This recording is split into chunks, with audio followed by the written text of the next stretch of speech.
The beginning. Life in suburbia. An ordinary American family. If you asked anyone in my neighborhood about the Harris family, they'd probably say we were a picture of the American dream. A well-kept house with a white picket fence, a friendly golden retriever named Max, always wagging his tail at the end of our driveway, and the faint aroma of freshly cut grass and barbecue mingling in the air most weekends. I might be biased, but to an outside observer, we seem to have it all. My name is Emily Harris. I'm 35 years old, and I spent the better part of the last decade dedicated to making our home warm, loving, and above all, stable for our daughter Ella. Thomas and I moved to this quiet suburb outside Austin, Texas, 10 years ago, right after he'd landed a big promotion at his technology firm. We were young and starry-eyed, utterly convinced we'd build the perfect future here. Our house was modest by some standards, with 3 bedrooms, a lively backyard, and tasteful pale blue siding. But it was our castle. I took immense pride in every detail, from the seasonal wreaths on the front door to the hydrangeas I planted along the walkway. Thomas's career flourished, and he wore his ambition like a badge of honor. He was rarely home before 7 in the evening, always juggling emails or taking late calls in his home office. I, on the other hand, cherished my role as a stay-at-home mom. My days revolved around Ella, packing healthy school lunches, driving her to ballet or piano lessons, organizing school bake sales, and chatting with other moms at the park. I made it my mission to create a safe, nurturing environment, not just for her, but for Thomas as well. Dinner was always served by 7:30, the house clean and comfortable, family photos crowding every wall and shelf. To neighbors like Mrs. Jennings across the street, who often waved from her front porch, we were the embodiment of the calm, successful, middle-class family. Responsible, polite, nothing remarkable, but never any drama. On the weekends, Thomas would grill steaks on the patio, while Ella giggled in her small, inflatable pool, and I'd sip sweet tea, watching them. We attended Sunday services, hosted the occasional block party, and sent cheerful holiday cards each December. But beneath the serene surface, there were ripples, tiny moments I'd chosen to ignore. Sometimes Thomas seemed distracted, his smile fading as quickly as it appeared. There were late-night texts he claimed were just work, and business trips that stretched a day longer than planned. I chalked it up to stress or exhaustion. After all, isn't every marriage a little imperfect? Loving someone, to me, meant having faith even when things felt uncertain. So, I tucked away my doubts and clung to our routines, grateful for small, ordinary joys. Ella's laughter, the comfort of bedtime stories, the way sunlight danced through our kitchen windows each morning. It's funny, really, how the world sees what's outside. From the curb, our life was flawless. But I was about to learn that even in the prettiest homes, shadows can grow quietly, unnoticed, until suddenly, they're all you see, a strange shadow in my happy home. Looking back, I can pinpoint the moment when everything shifted in my quiet, suburban life. It was a Tuesday morning in late April, sunlight streaming through the kitchen windows. I was getting ready to pack Ella's lunch when Thomas came downstairs, his eyes glued more intently than usual to his phone. Normally, he would kiss me on the cheek, tousle Ella's hair, and grab a cup of coffee before disappearing into his home office. But that morning, his voice was distracted. His responses clipped, his focus lingering somewhere far from our cheerful kitchen. I brushed it off at first. After all, most days, Thomas was buried in work emails, stretched thin between office deadlines and client calls. But over the next week, Strange feelings crept in, like a slow rising tide. Subtle, but relentless. His late nights stretched later. His business trips seemed less urgent, but somehow more frequent. And even when he was home, he was oddly absent, scrolling on his phone with a secretive half smile. Then, out of nowhere, my phone buzzed with a call from Lisa, my closest friend since college, just as Thomas's phone lit up with a new message. For a fleeting moment, our eyes met across the table, and I saw something unfamiliar. Guilt, maybe, or fear. He quickly locked his phone and excused himself, saying he had an important call upstairs. Curiosity and a gnawing sense of unease got the better of me. Once he'd left the room, I glanced at his phone, which he'd forgotten on the kitchen counter. My hands trembled as I pressed the home button. The lock screen showed a notification. Just a first name, but it was unmistakable. Lisa. I froze. For a few moments, I felt absurd, ashamed even, for my suspicion. Lisa was practically family. She'd held Ella as a newborn, helped me paint the nursery, shared secrets over late-night wine. I tried to rationalize. Maybe they were planning something for my birthday, I told myself. Maybe it was about Ella's school fundraiser last week. Yet something inside me shifted irrevocably that morning. My mind raced as the pieces, 1,000 tiny, overlooked moments, started to fit together to form a new and terrifying picture. I remembered the laughter at our last barbecue, the way Thomas and Lisa's eyes seemed to find each other across the yard. Little glances I dismissed as friendly banter. I recalled that weekend when Lisa declined our sleepover invite at the last minute, simply saying she had other plans, and Thomas, conveniently, had to go on another business trip. I spent the afternoon trying to carry on as if nothing was wrong, helping Ella with her homework, folding laundry, preparing dinner. My heart hammered in my chest the entire time. By evening, I realized I had barely spoken a word to Thomas. I found myself studying his face, searching for answers in each casual gesture and smile. I lay awake for hours that night, crushed by a sense of betrayal I hadn't yet confirmed, but could no longer ignore. A shadow had settled over our home, something insidious and silent. My life was no longer as simple or safe as it had always seemed, and for the first time, I realized just how fragile happiness could be. The silence and the secret plan. The day I saw Lisa's name flash across Thomas's phone, something shifted in me. Up until that point, pain had mostly been confusion, frustration that something precious was slipping through my fingers. But now I recognized that ache for what it truly was. The first sting of betrayal. I felt isolated inside my own home, wrapped in a heavy, suffocating silence that clung to everything I touched, from the mug I washed out after Thomas left, to Ella's lunchbox, packed with care, but now trembling ever so slightly in my hands. And yet, I did not scream or demand answers. Instinctively, I knew this storm called for something other than open confrontation.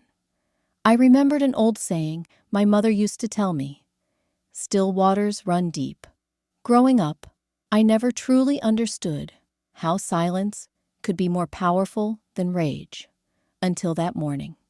My world was fragile, but I would not be swept away. At least, not before I protected what mattered most. I remember sitting at our kitchen table that evening, the sound of the dishwasher whirring in the background, Ella humming quietly in her room as she colored. Thomas sat across from me, his eyes darting between his phone and the muted TV. He barely looked at me, but in that moment, I felt stronger, invisible, but watchful, the keeper of secrets that would soon gnaw their way out of the walls. My mind was already working. If everything I'd built could crumble in an instant, then I had to be prepared. If not for revenge, then for survival. A plan begins. That night, after everyone was asleep, I sat on the floor of my walk-in closet with my knees pulled to my chest, holding my phone in shaking hands.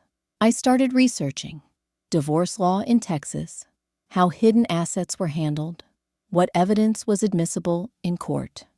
I scrolled through blogs written by women who'd stood precisely where I was now. Some angry, some pragmatic, all changed.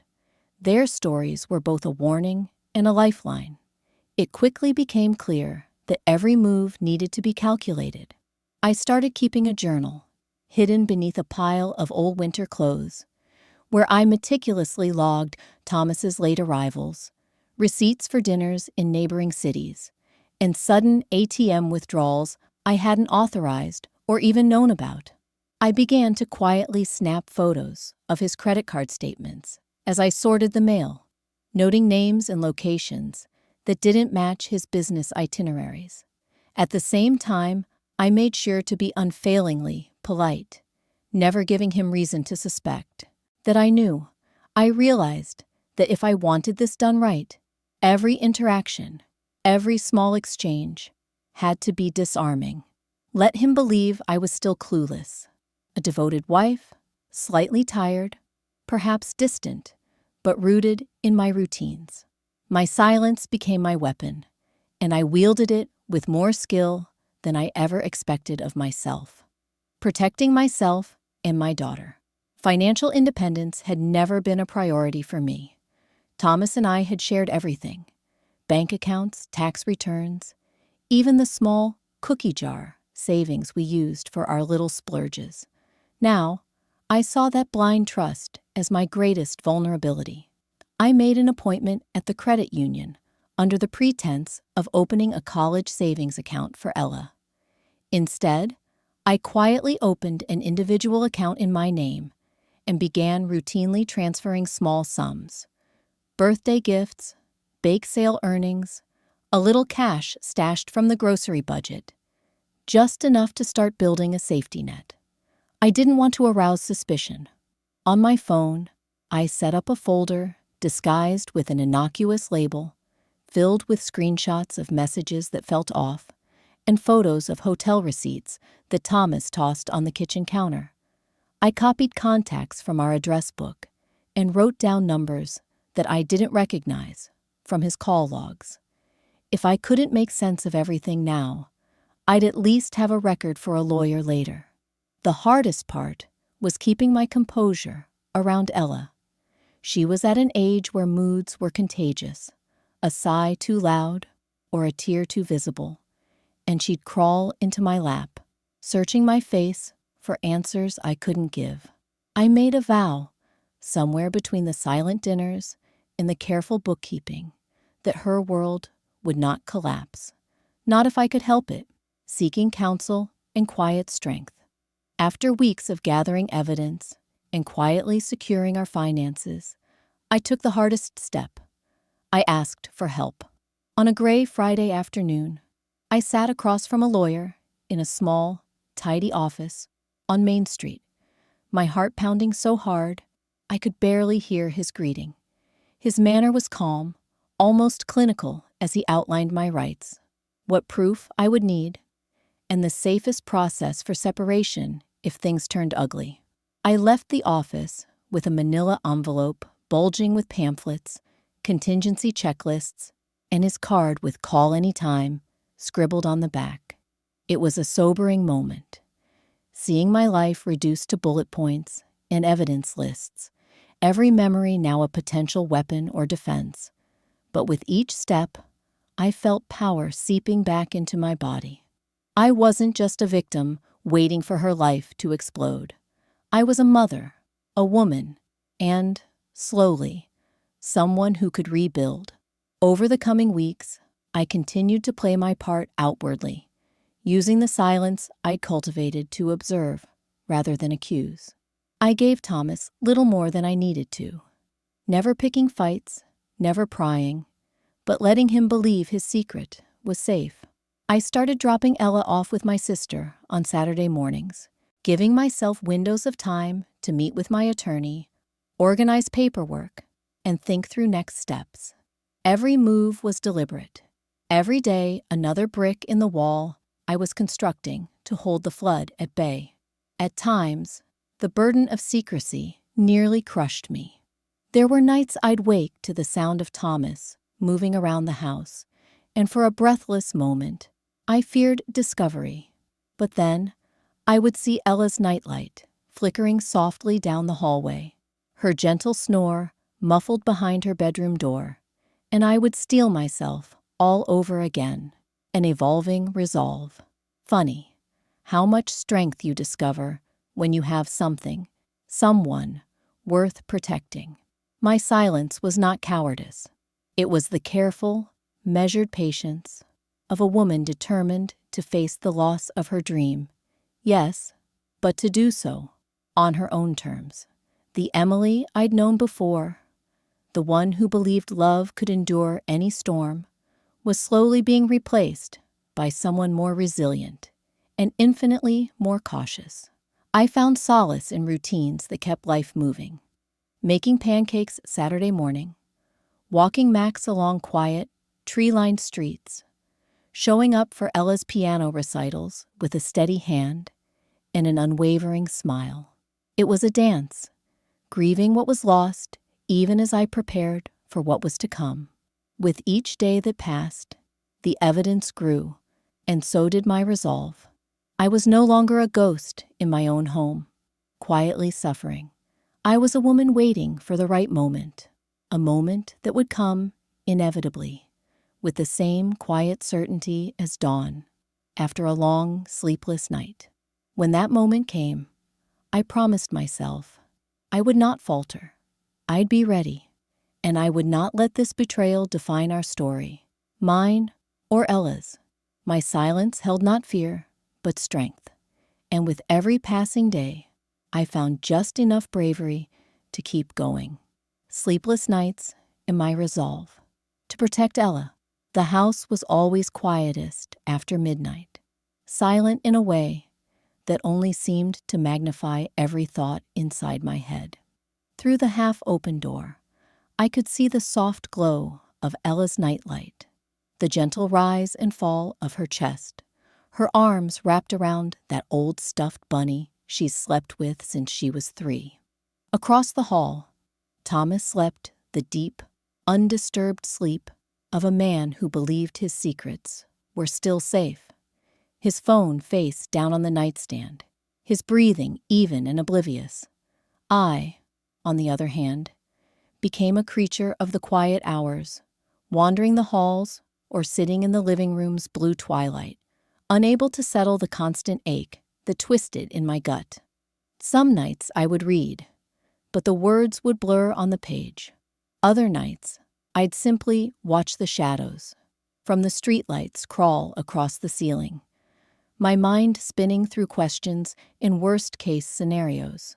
What if he took Ella away from me? What if I hadn't gathered enough proof? What if my own sadness was seeping into her life without me realizing? There's a particular loneliness in carrying a burden you can't share, especially when it threatens the only person you love without condition. For all the ways Thomas had let me down, I was determined that Ella would never know the full extent of it, not while she was still so small, so innocent. Every sleepless night became an exercise in courage and restraint. The weight of secrets. During the day, I wore my best mask, good morning hugs, perfectly braided hair before school, singing along to the radio on the way to ballet practice. But beneath every conversation lurked that sharp edge of fear, how children, even without understanding, can sense the temperature shift in a home. Ella would sometimes pause, looking up at me with her big brown eyes, and ask, "Are you okay, Mommy?" I smiled and kissed her forehead, holding her close a second longer, willing myself to stay strong just a little more. After I'd tuck her in for the night, I'd double-check every window, lock the doors, and then set about my new nightly rituals. I copied the day's notes into the folder for my lawyer. I scanned receipts or snapped photos of suspicious emails. I read articles on single motherhood, on co-parenting with difficult ex-husbands, on ways to help a child through divorce. I became obsessed with planning, not just for court, but for every aspect of our future. Did we have enough in savings if Thomas tried to freeze our accounts? Would Ella have to change schools? Should I try to get a part-time job now, or wait until the dust settled? Each worry sprouted more worries, but exhaustion always won, eventually. I'd drift off, curled up on the end of my own bed, listening for the smallest sounds in the house, flashbacks and new determination. The quiet brought not just fears, but memories, snapshots of the life I thought we'd built. Birthday parties in the backyard, Thomas swinging Ella up onto his shoulders as she squealed. Vacations to the lake, sand in our shoes, laughter echoing over water. I kept asking myself, how did we get here? Was the betrayal a slow-crawling thing that snuck up on us? Or had I simply chosen not to see what was changing? But with every memory came a renewed sense of responsibility. I could not protect Ella from heartbreak forever, but I could shield her from the storm now. Keep her routine, her friendships, her favorite teachers. I promised myself I wouldn't let my grief pollute her love for her father, even though he had made choices that hurt us both. Some nights I sat by her bedside, quietly watching her dream. I would brush the hair from her forehead, remembering the day she was born, how she held my finger with all 5 tiny fingers of her own, as if she already knew she belonged to me and I to her. That memory anchored me every time doubt gnawed at my resolve. Dreams and dread, but dreams at night were sharp-edged things. Sometimes I dreamed of running, carrying Ella through the streets, Thomas's voice echoing behind us, begging for forgiveness. Other times, I dreamed of being trapped in a house whose walls kept closing in. No doors, no windows. I'd wake up breathless, heart pounding as if I'd been chased. These weren't just dreams. They were my subconscious, chewing on the reality I faced every day, warning me in its own way never to let down my guard. I started journaling before bed, not just documenting evidence, but my feelings. Tonight, I am afraid. Tonight, I am strong. Some mornings, I'd find those pages damp with tears I didn't even remember shedding. But that practice, however painful, helped me see the arc of my own strength. Fear and hope collided on every page. But hope always managed to claw its way through, reaching out, quietly. I realized I couldn't weather this alone. I carefully began to let a few trusted people further into my circle. My older sister, Lucy, started picking Ella up from school a couple of times a week. Lucy never pressed for details, but her hugs lasted longer, and her eyes said she understood more than I was willing to admit. I contacted a counselor, someone experienced in working with women in transition and children navigating parental separation.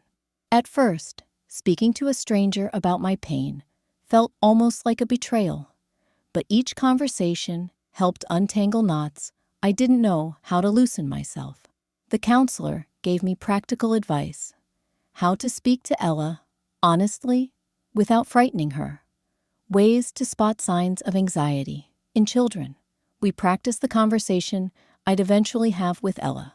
Soft words, no blame. I rehearsed those talks in my car and in the shower, over and over, chasing a calm, steady tone. My attorney, too, became a silent partner in these midnight battles. Only an email away when I needed reassurance, he filled in the gaps in my planning, advising me on documentation, reminding me to act from a place of protection, not anger. "You are your daughter's best advocate," he reminded me, "and you're stronger than you think."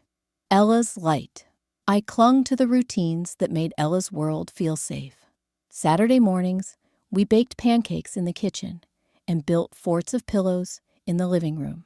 On Fridays, we browsed the little library 2 blocks away, reading stacks of picture books together until the librarian gently reminded us it was closing time.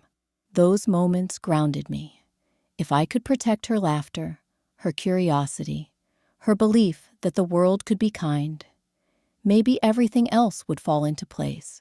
I treasured the way she told me every detail of her school day. How Mrs. Carter smiled when she finished her math test. How her friend Megan shared fruit snacks at lunch. That was the life I was fighting for. Not just my own survival, but the preservation of her innocence. Each time I felt myself teetering, tempted to lash out at Thomas or confront Lisa, I would think of Ella.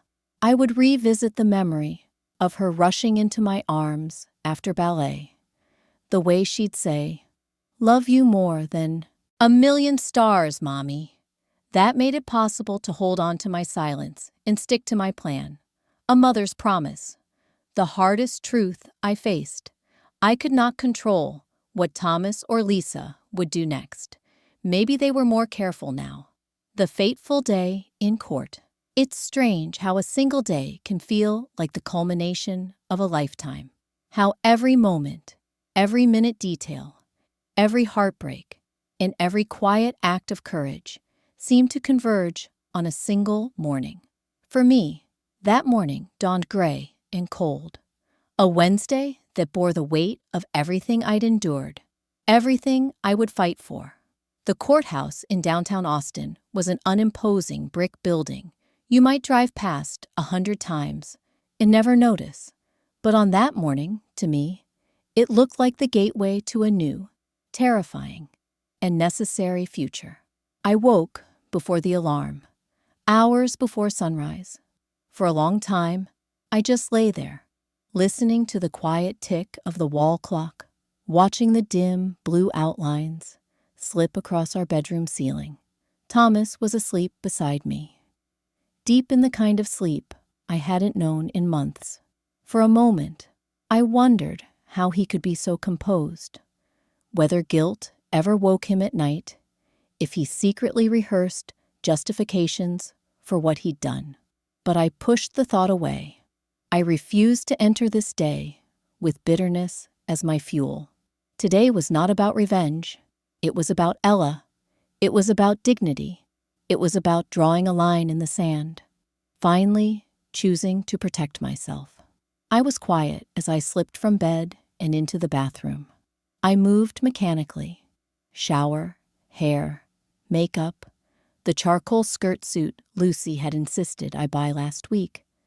I chose a pair of modest pearl earrings, the ones my mother gave me on my wedding day, and the smallest necklace Ella had made from clay beads.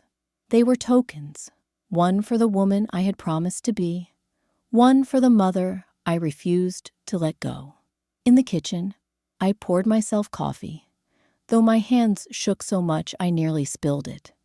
Max circled at my feet, sensing something out of the ordinary. Ella wandered in while it was still dark, rubbing her eyes with her fist, bunny in tow. "Why are you up, Mommy?" she asked, her voice small. I bent to pull her close and kissed her hair. "I have something very important to do today," I told her. "A grown-up thing.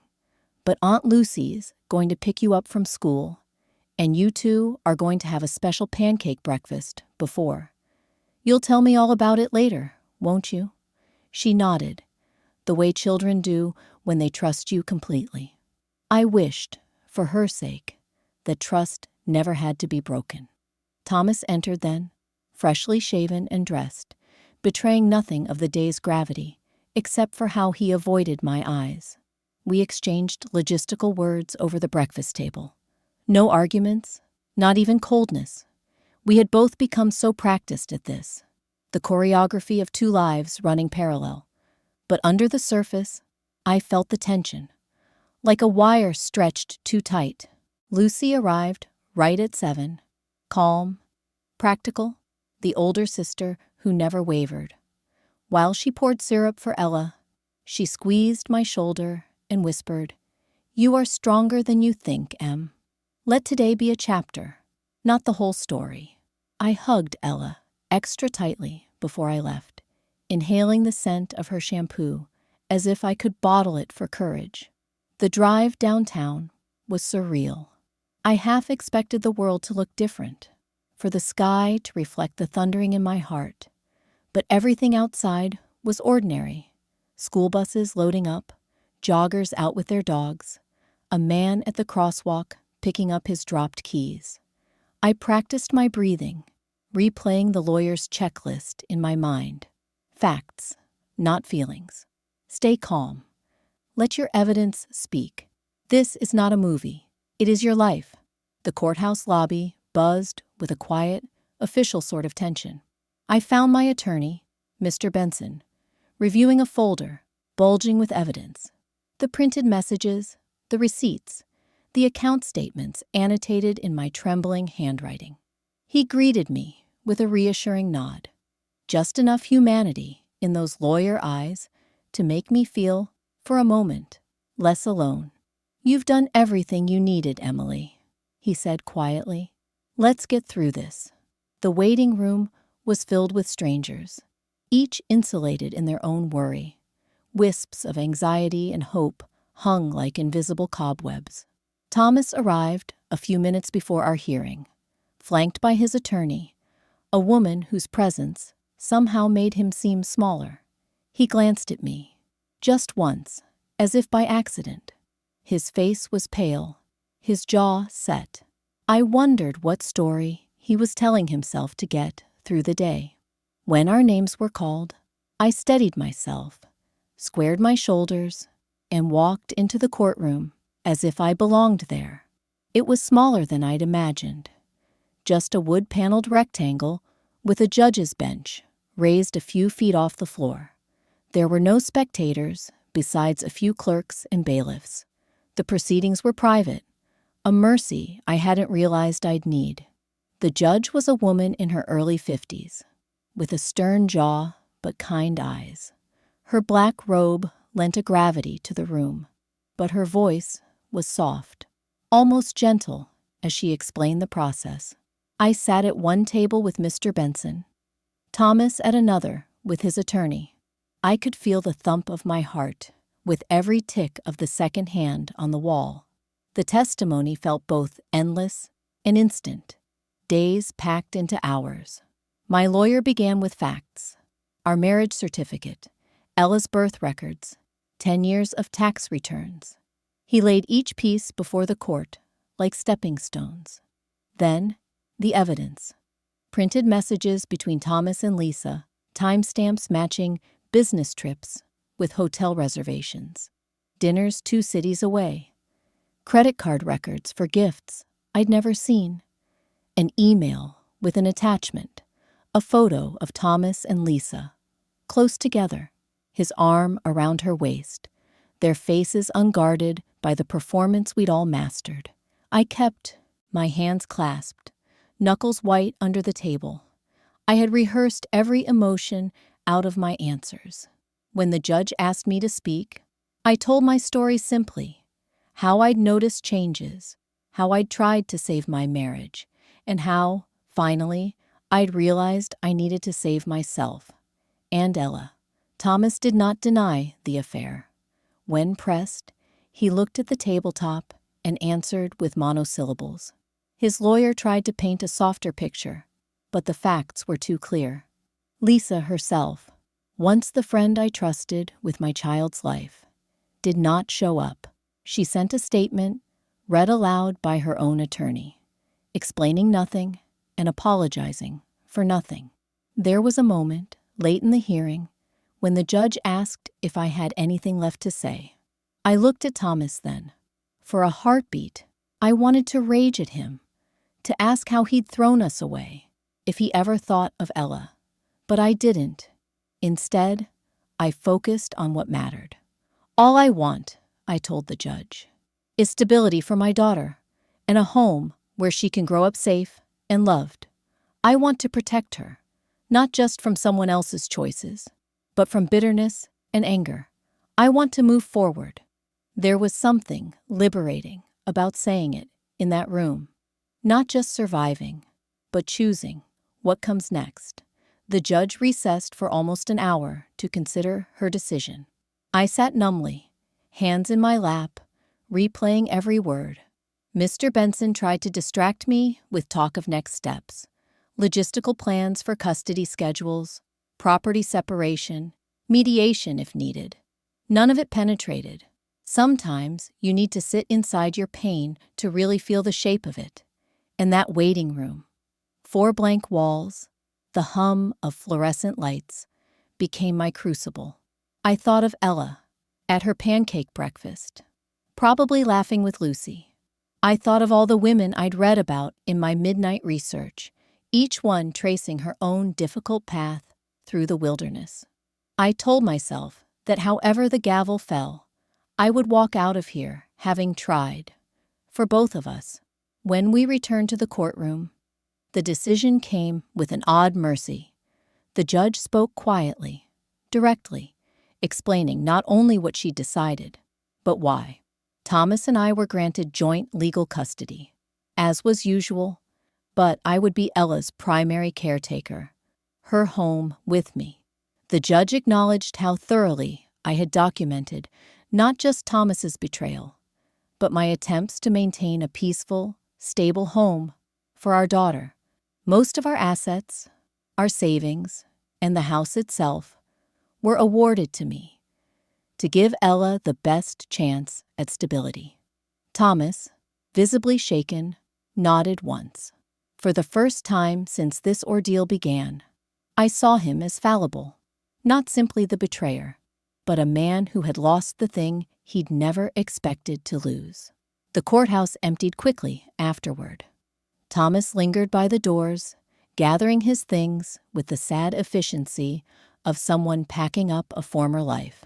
He approached, his face open, wounded. "Emily," he began, his voice barely above a whisper. I let him speak, apologies thick and pointless, regret tumbling out in phrases I'd rehearsed 1,000 times in my own head. "I never wanted to lose you and Ella. I'll do better, I promise." I nodded.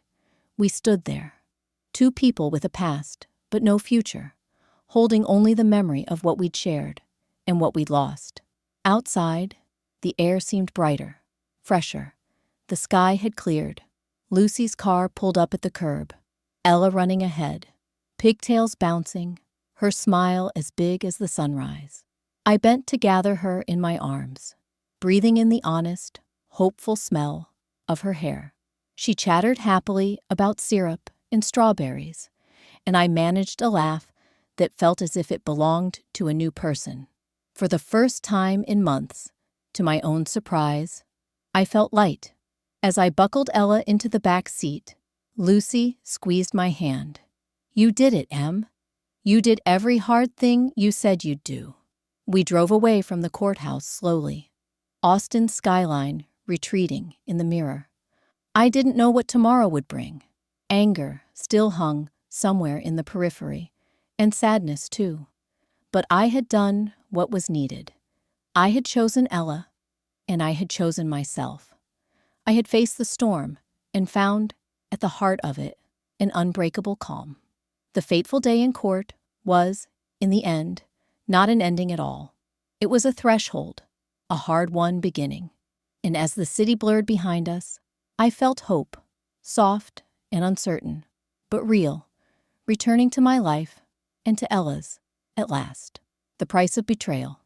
It's strange how victory can taste so much like loss.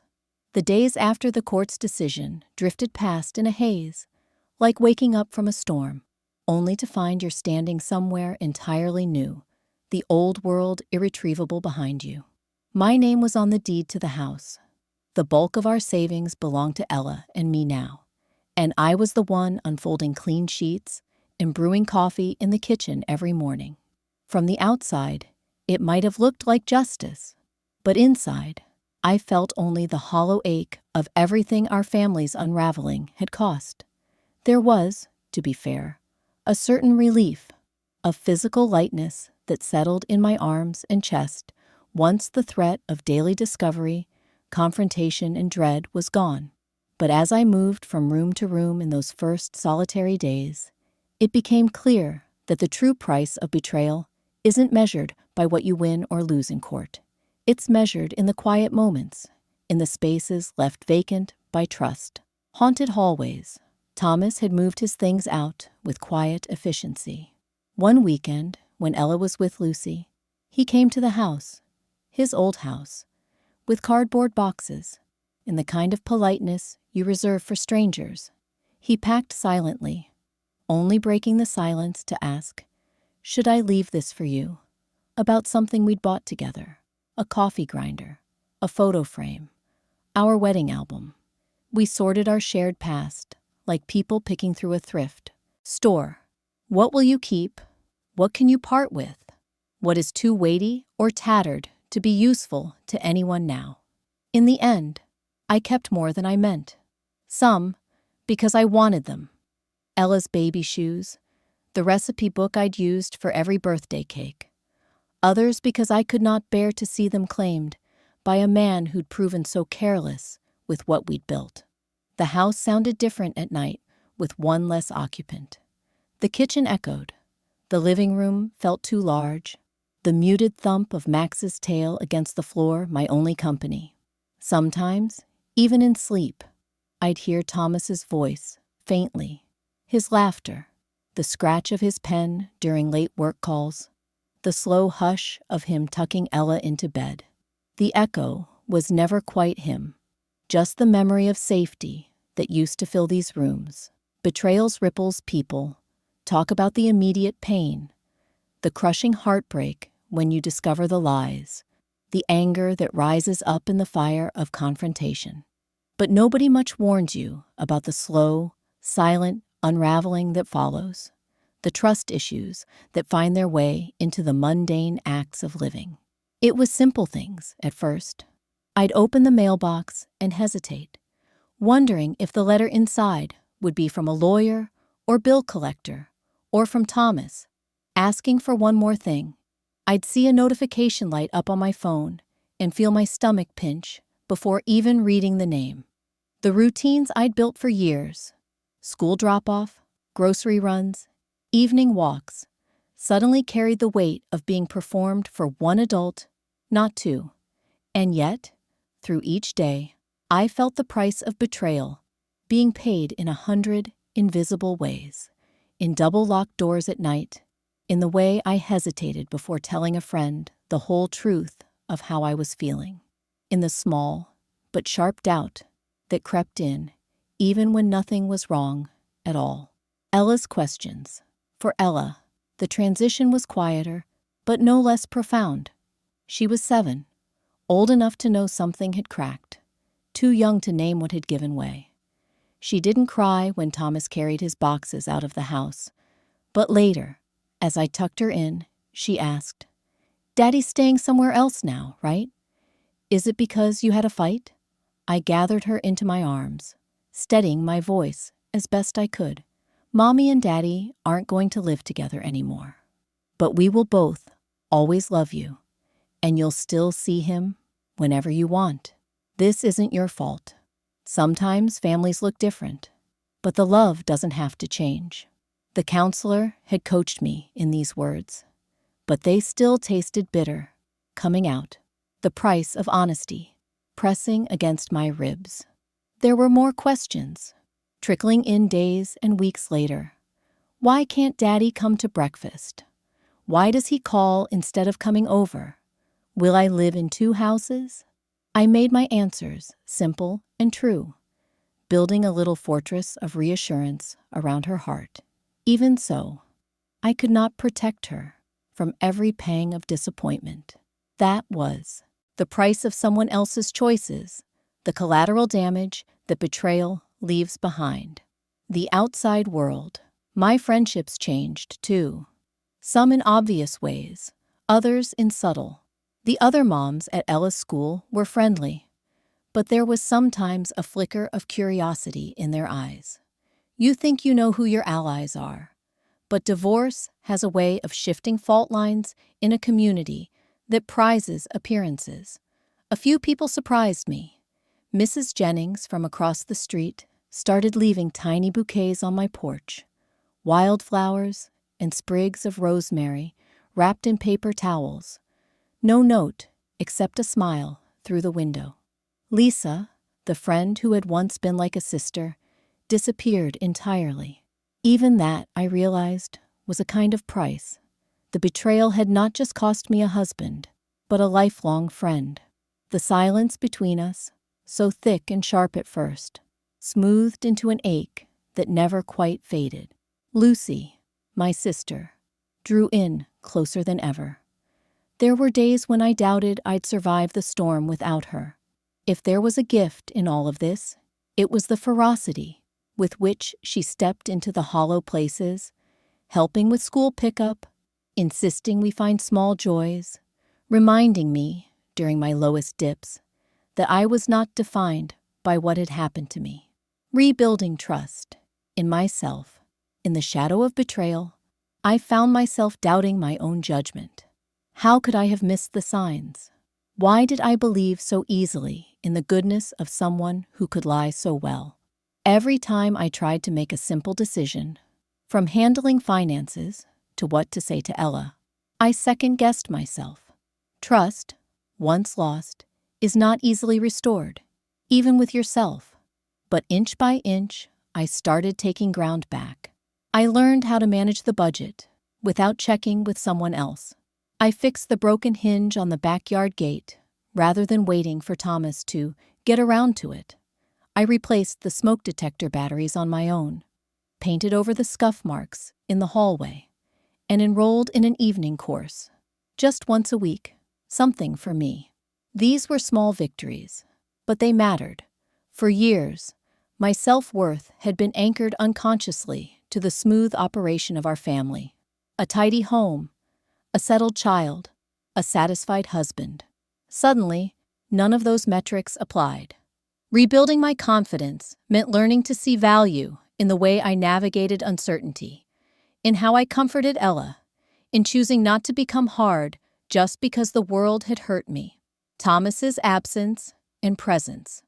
Thomas's absence grew more significant by its ordinariness.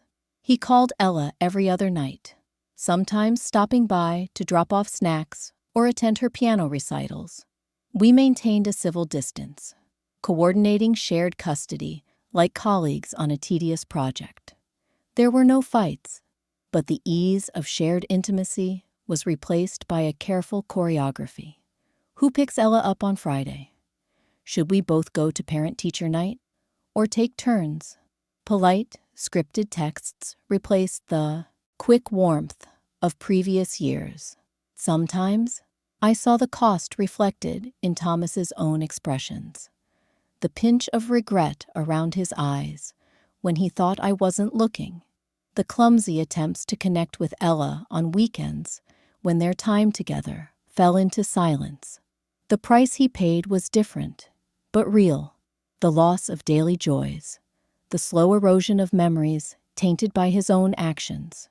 We did not speak of Lisa, or the future, or forgiveness. Finding a way, forward months passed, seasons shifted. I learned to anticipate the upswings, the unexpected contentment of a Saturday spent baking, the laughter that bubbled up with Ella during a thunderstorm, and the low tides, too. There were nights when the loneliness felt limitless, but also mornings where sunlight pouring through the kitchen made hope feel possible again. One Saturday, as Ella and I worked together in the garden, she looked up, mud on her nose, and said, "I like it when it's just us. It feels less noisy." For a moment, I understood. The price of betrayal had not only been loss, it was also the clearing of old illusions. Harsh, yes, but it made space for something new. Not the family I once imagined, but a real life, one built on truth, even when it hurt. I began to reach out more. I attended a support group for single parents, unsure if I belonged. In that circle, I recognized the same mixture of pain and resilience etched on other faces. We shared practical advice on everything from meal planning for 1.5 to managing the awkwardness of exchanging children in parking lots, and, more importantly, the slow, awkward process of forgiving ourselves for loving unwisely, for missing signs, for sometimes still wishing things were different. In time, trust found its way back, not in romantic gestures or empty reassurances, but in my own ability to build a life for Ella and myself, one quiet step at a time. A different kind of strength. Looking back now, I see that betrayal collected its toll not in a single blow, but bead by bead, a string that wound through everything I touched. It changed how I moved through the world, but it also revealed a strength I didn't know I had. I see it in the way Ella leans into me, her questions less frequent, but her hugs no less fierce. I see it in the way friends, old and new, gravitate toward the honest space I try to keep open. I see it most in my own reflection. Someone scarred, yes, and sometimes sad, but no longer afraid. That is the real price you pay with the life you imagined and receive. In return, the grit to build something better from what's left. I'm still paying it in small ways every day, but the debt is lighter now, and what remains is mine alone, earned, not given, and fiercely loved. A new door opens for my daughter and me. The memory of court and the hollow days that followed have faded like a bruise, still there, but no longer tender to the touch. Sometimes I marvel at how life reshapes itself after tragedy, how what once seemed like an ending becomes, with enough courage and stubborn love, a beginning. In the months after Thomas moved out and the world we knew dissolved, the days were small, careful things, knitted together with new routines and unspoken promises to myself. But as the seasons turned, and each sunrise felt less like a test and more like a quietly opening door, I saw a future waiting, one that belonged to just Ella and me. I think often about the word home. For a long time, I defined it by who filled the chairs at our dinner table or whose shoes rested by the door. Now, home is a feeling, a warmth, a scent, a soft spot where sorrow is allowed, but hope is welcome too.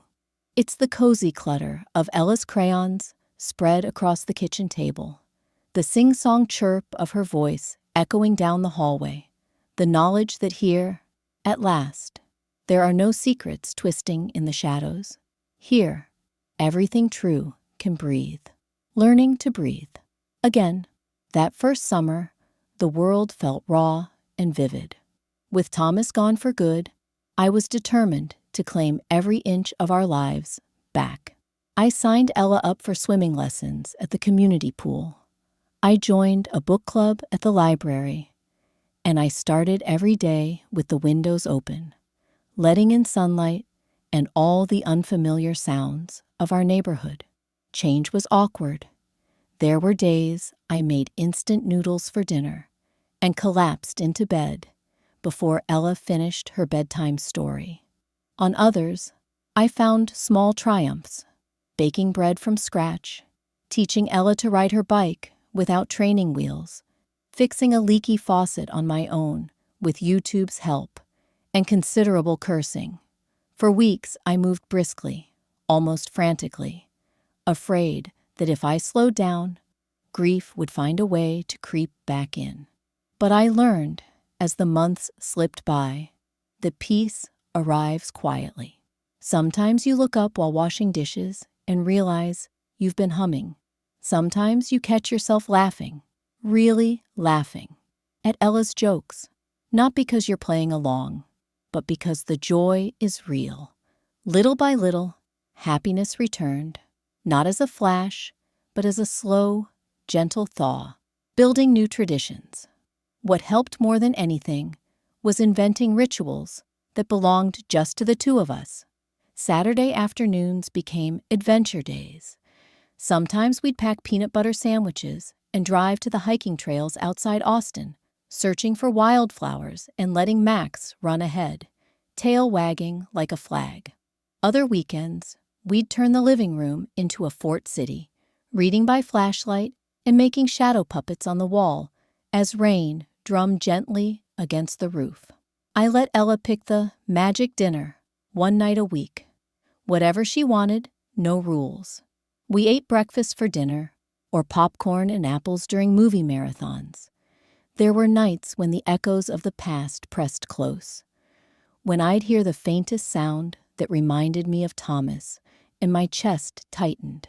But after those nights, would always wake up to sunlight creeping across Ella's face as she slept in a tangle of blankets, her hair wild and her cheeks peaceful. I realized then that we were building something new, stone by stone. Finding my own strength. Single parenting is a world of contradictions. There were moments when I felt invincible, like the survivor of a great storm.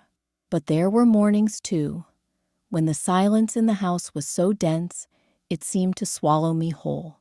I missed having someone to split chores, someone to share looks over the top of Ella's head, someone to hear the stories of my day. And yet, through every lonely spell, I grew clearer about who I was becoming. I learned how to repaint the living room all on my own, turning the old eggshell walls into cheerful blue. I patched up the backyard fence after a hard wind, sweating and swearing as sunset turned the sky pink. Every time I fixed something, no matter how mundane, I felt a spark of pride. My muscles ached, but so did my spirit, aching open, not closed. On the nights when exhaustion pressed hardest and I questioned whether I was enough for Ella, I'd watch her, fast asleep, traces of dreams playing on her face. She taught me how to keep trying, how to let small joys matter. There was something fierce and faithful in how she loved me back, climbing into my lap after bad dreams, slipping silly notes into my purse before I went to the grocery store. "You are the best mommy ever," she'd scribble in pink crayon. And for a while, I believed it, letting go and letting in. Slowly, I learned to release old anger. I stopped replaying conversations in my head, stopped wandering in circles of if only and why didn't I see it. Instead, I let myself mourn. Not for Thomas or for Lisa, but for the woman I'd been, the life I once wanted. She deserved compassion, not regret. With help from my counselor, I worked through the guilt and the litany of doubts that betrayal left behind.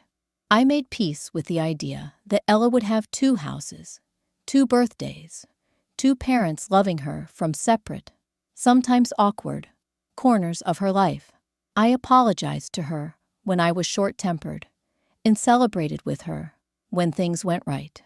I resisted the urge to fill her quiet with explanations. Some hurts, after all, need no words. When Thomas came to pick her up for weekends, I focused on building little joys in my own empty hours, reading in a coffee shop, volunteering at a food pantry, calling old friends for dinner. Sometimes, Thomas and I would stand in the doorway together, a polite but genuine truce settling between us. He had begun to change, just a little, a softer tone in his voice, more patience with Ella, the air of a man who knows he has lost something irreplaceable. We did not talk about the past. That door was firmly closed, opening to new possibilities. I started to reach out, gingerly, to the world again. At first, I ventured out of habit, to school functions, to book club, to neighborhood block parties, where Ella drew rainbows on the sidewalk and shrieked with laughter. But I found myself beginning to care about the people around me again, to accept invitations for coffee or a walk after work. There was no sudden romance, no whirlwind of new beginnings, just small, cautious steps toward belonging. Once in the grocery store, I bumped into a man from our library group. He was recently widowed, a gentle soul who loved baking bread and quoting poetry. We chatted for ages in the bakery aisle, laughing over shared complaints about rising yeast and burnt crusts. When he asked if I'd like to join a community garden project, my first impulse was to say no. I caught myself, then agreed, surprising us both. That afternoon, digging my hands into cool earth as spring shoots pushed up around me, I felt a sense of connection I hadn't dared hope for since before everything fell apart. Raising Ella through change. More than anything else, what reshaped my heart was watching Ella adapt. She struggled, as any child does. There were nights she sobbed for her father, and mornings she grew silent at the table, pushing her eggs around her plate. But with the guidance of her school counselor and the gentleness of those who loved her, Ella learned that sadness and happiness can live side by side. She made new friends, grew tall enough to reach the top shelf in her closet, and learned to tie her sneakers in double knots. One autumn afternoon, while we raked leaves, she asked me if we were a different kind of family now. I knelt beside her and said, "Yes, we are, and different can still mean wonderful." Sometimes, I think I was saying it as much to myself as to her. We marked each victory. Her first solo in the school play, my first dinner party for friends, our first vacation, just the two of us, to Galveston's sunlit beaches. I bought a small used car. We painted the mailbox our own shade of wild green. Every time we tried something brave, we celebrated with ice cream and stories, stacking up the memories of our new life. Looking toward tomorrow, as spring circled back around, I noticed how the light in our house had changed. The rooms felt brighter somehow, even on rainy days. Our home was still modest, but it belonged to us, unburdened by secrets or expectations we could no longer meet. I no longer dreamt of going back. Instead, I imagined forward. Ella starting middle school, the two of us planting sunflowers against the fence, trips we'd take, stories we'd read, new friends we'd welcome. I kept a journal, scribbling down things we wanted to try, learning to bake French bread, taking painting lessons, seeing the Grand Canyon together. Our future wasn't anchored by anyone's promises, but my own, and that was finally enough. A new door opens. On the anniversary of our first year alone, Ella and I stood in the yard, hands joined. "Do you think things will always be just us?" she asked. I squeezed her, smiling into her hair.